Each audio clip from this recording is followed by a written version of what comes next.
সড়ক দুর্ঘটনায় নারী শিশুসহ অন্তত ৮ জন নিহত হয়েছেন। ২ মার্চ চট্টগ্রামের লোহাগাড়া উপজেলার চুন্তি জাঙ্গালিয়া এলাকায় এই দুর্ঘটনা ঘটে। এই দুর্ঘটনার তথ্য নিশ্চিত করেছেন দুহাজারী হাইওয়ে থানার উপপরিদর্শক Abdul Matin. Dohazari highway Lohagara fire service সূত্র জানিয়েছে, নিহত ব্যক্তিদের মধ্যে ৩ জন নারী ও ৭ বছরের একটি মেয়ে শিশু রয়েছে। এই দুর্ঘটনায় ৪ জন গুরুতর আহত হয়েছেন। আহত ব্যক্তিদের উদ্ধার করে হাসপাতালে নেওয়া হয়েছে। হতাহত ব্যক্তিদের নাম পরিচয় তাৎক্ষণিকভাবে জানা যায়নি।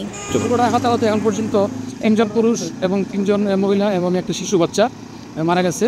আর এবং 3 জন আহত অবস্থায় আছে, বিভিন্ন হাসপাতাল ভর্তি আছে বলে জানতে পারছি। সেরকম আসলে এটা বিআরটি কর্তৃপক্ষ যদি দৃষ্টি আকর্ষণ দেয়, তাহলে করে যদি আপনার যে জিগজাগ কিছু দেয় রাস্তাঘাটের জন্য, বিভিন্ন সিগন্যাল যেন গাড়ির নিরাপদ দূরত্বে নিরাপদ গতিতে চালানোর জন্য এরকম যদি কিছু করে বিআরটি কর্তৃপক্ষ, তাহলে এখন ওই রাস্তার দুর্ঘটনা কিছুর একটা প্রবণতা কমতে পারে।